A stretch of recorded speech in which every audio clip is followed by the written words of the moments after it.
Olá, seja muito bem-vindo, seja muito bem-vinda ao Direito Cash.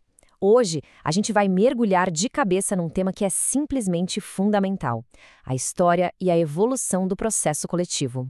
E antes da gente começar para valer, aquele lembrete rapidinho. Já deixa o like e compartilha esse conteúdo.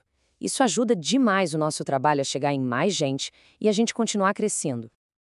Então vamos lá, a gente vai fazer uma verdadeira viagem no tempo para entender de onde veio o processo coletivo. Para quem estuda ou já atua no direito, sacar essa evolução é crucial, sabe por quê? Porque ela mostra como a própria ideia de justiça precisou se reinventar para proteger não só uma pessoa, mas grupos inteiros, a sociedade toda. Certo, vamos começar a desvendar isso. Para a gente entender a solução, que é o processo coletivo, a gente precisa primeiro entender o problema que ele veio resolver. Afinal, por que as ações individuais, que sempre foram a regra do jogo, de repente pararam de dar conta do recado? E a raiz de tudo isso, acredite, está lá na Revolução Industrial. Ela não mudou só o jeito de produzir coisas em fábricas, ela virou a sociedade de cabeça para baixo. A gente saiu de relações pequenas, locais, e entrou de vez num modelo novo, a chamada sociedade de massa. E isso, claro, criou novas formas de interação, numa escala que ninguém nunca tinha visto antes. E aí o que acontece?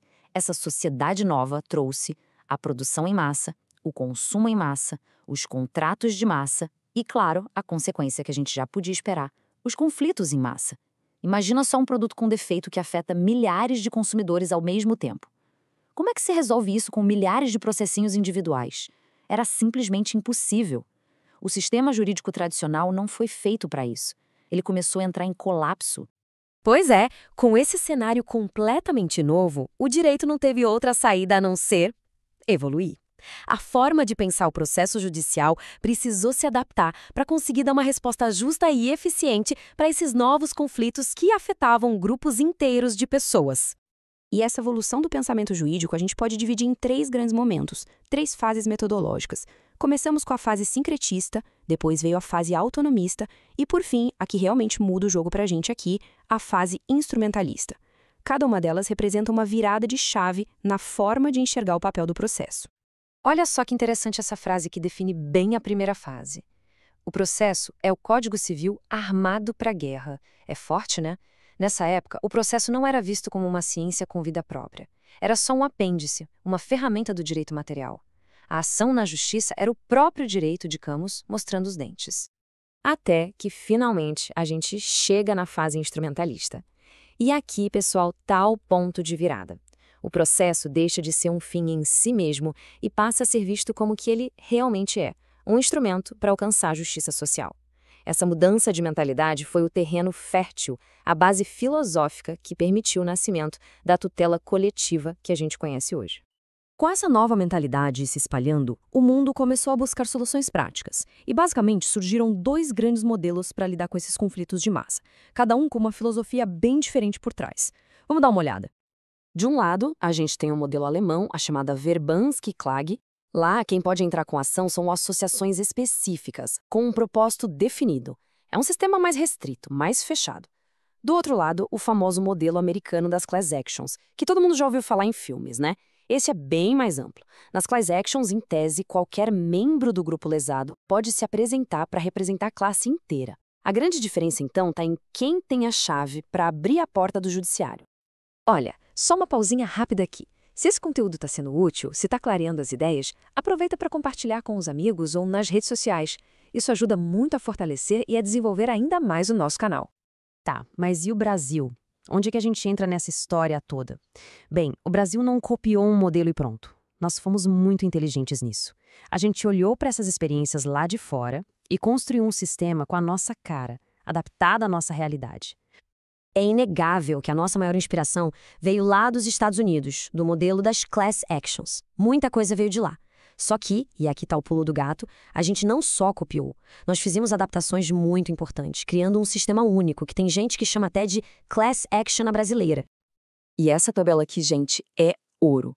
Talvez seja o ponto mais importante da nossa conversa, especialmente para quem estuda para concurso. Preste atenção nas diferenças.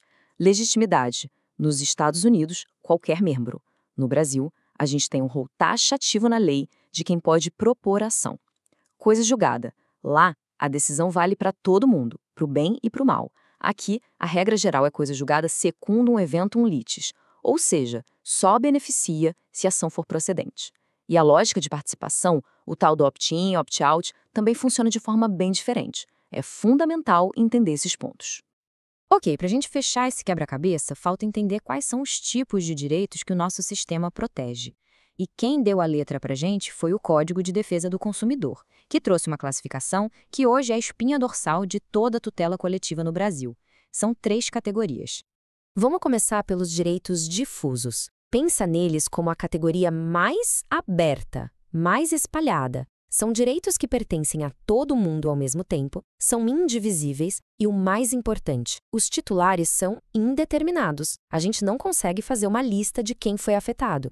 E o que une essas pessoas? Uma situação de fato. O exemplo clássico que todo mundo dá e que é perfeito é o meio ambiente. Se um rio é poluído, quem são as vítimas? É impossível listar todo mundo. Depois, a gente tem os direitos coletivos em sentido estrito. Aqui o foco já fecha um pouquinho. O direito ainda é de um grupo, indivisível, mas a grande sacada é que a gente consegue identificar esse grupo, essa categoria ou classe. E mais, o que une essas pessoas é uma relação jurídica que já existia antes. O exemplo do aumento abusivo da mensalidade de um clube é ótimo. Quem são os afetados? Os sócios. O que os une? O contrato com o clube. Viu a diferença? E por último, mas super importante, os direitos individuais homogêneos. Atenção aqui, porque o nome pode confundir. Na essência, são direitos individuais. Cada pessoa tem o seu, ele é divisível. Mas eles são tratados de forma coletiva por um motivo muito simples. Todos eles nasceram do mesmo fato, têm uma origem comum. O exemplo do lote de produto defeituoso é perfeito. Cada comprador tem o seu prejuízo individual, mas a causa do problema é uma só para todo mundo. Isso justifica a ação coletiva. E com isso, a gente fecha essa nossa viagem pela história do processo coletivo. Foi um mergulho e tanto, né? Muito obrigada a quem acompanhou esta análise detalhada até aqui. E lembrando que para mais conteúdo como este, o DireitoCast também está disponível em formato de áudio lá no Spotify. E não esquece, deixar o like é uma forma muito simples e muito importante de apoiar o nosso trabalho. E para a gente terminar, vou deixar uma provocação no ar para a gente pensar junto. Com o mundo cada vez mais digital, com inteligência artificial, novos tipos de danos em massa, será que esse modelo de processo coletivo que a gente construiu ainda é suficiente para os desafios do futuro? Fica aí a reflexão.